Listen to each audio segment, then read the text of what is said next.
بسم اللہ الرحمن الرحیم۔ السلام علیکم ورحمۃ اللہ وبرکاتہ۔ پچھلے اسباق میں ایمان مفصل کی تشریح ذکر کی تھی۔ آج بھی اسی سلسلے کو آگے بڑھاتے ہوئے ایمان مفصل میں 5ویں نمبر پر قیامت کے دن پر اور مرنے کے بعد دوبارہ اٹھائے جانے پر ایمان کا ذکر ہے۔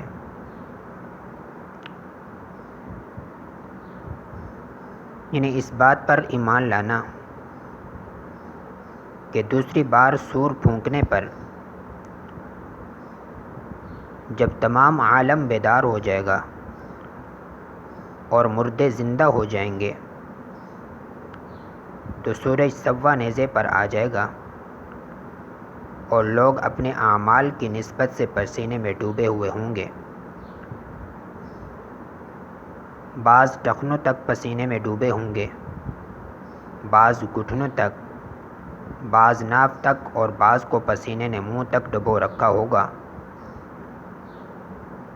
اس دن لوگ نشے کے بغیر مدہوش ہوں گے۔ تمام انسان حساب و کتاب کے لیے میدان حشر میں جمع ہوں گے۔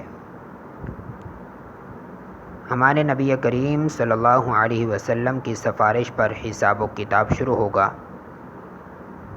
اعمال ناموں کا وزن ہوگا۔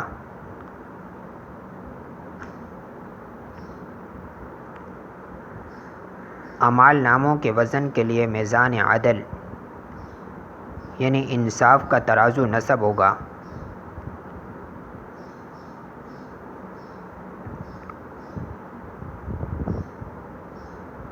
جس کے داہنے پلڑے میں نیک اعمال اور بائیں پلڑے میں اعمال بد رکھے جائیں گے۔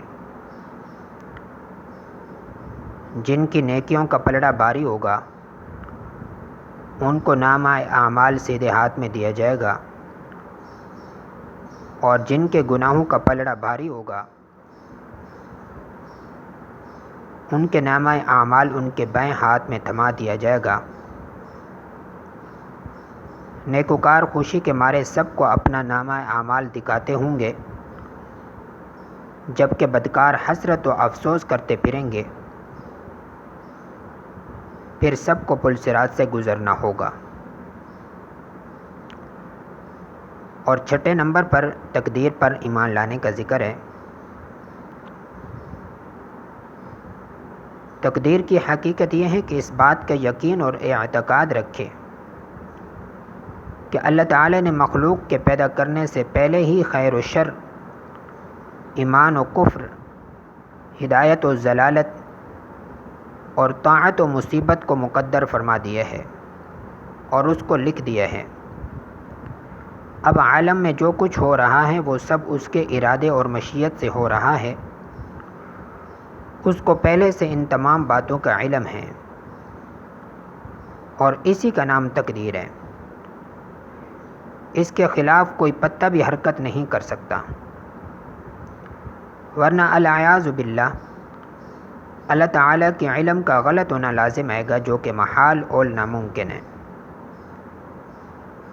تقدیر پر ایمان لانا بھی مومن ہونے کے لیے ضروری ہے۔ کوئی شخص بھی تقدیر پر ایمان لائے بغیر مومن نہیں ہو سکتا۔ اللہ تعالیٰ کے رسول صلی اللہ علیہ وسلم نے تقدیر کے بارے میں زیادہ بحث و مباحثہ کرنے سے امت کو منع فرمایا ہے۔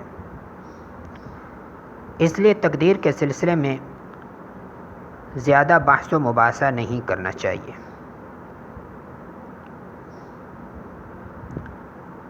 تقدیر پر ایمان رکھنے کے فائدے۔ تقدیر پر ایمان لانے کے فائدے یہ ہیں کہ کیسی ہی مصیبت یا پریشانی ہو،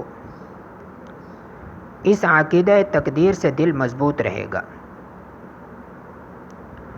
کیونکہ وہ یہ سمجھے گا کہ اللہ تعالیٰ کو یہی منظور تھا، اس کے خلاف ہو ہی نہیں سکتا تھا،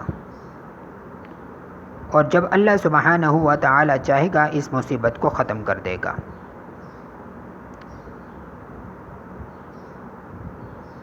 جب یہ سمجھ گیا تو اگر اس مصیبت کے دور ہونے میں دیر بھی لگے گی تو بھی پریشان اور مایوس اور دل کمزور نہ ہوگا، اور یوں سمجھے گا کہ مصیبت اللہ تعالیٰ کے چاہے بغیر دفع نہ ہوگی۔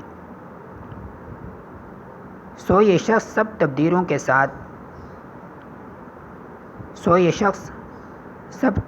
کے ساتھ دعا میں بھی مشغول ہوگا، جس سے اللہ تعالیٰ سے تعلق بڑھے گا جو تمام راحتوں کی جڑ ہے، اور رضا بالقضاء کا عظیم اجر و ثواب اسے ملتا رہے گا۔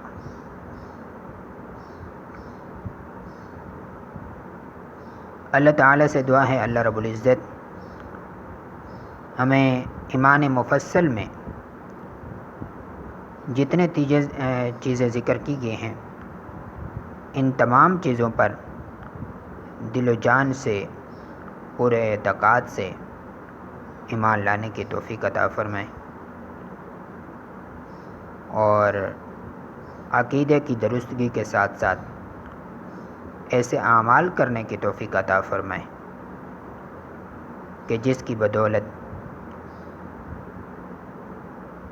اللہ رب العزت ہمارے لیے بخشش و نجات کا فیصلہ فرما دیں۔ وآخر دعوانا ان الحمد للہ رب العالمین۔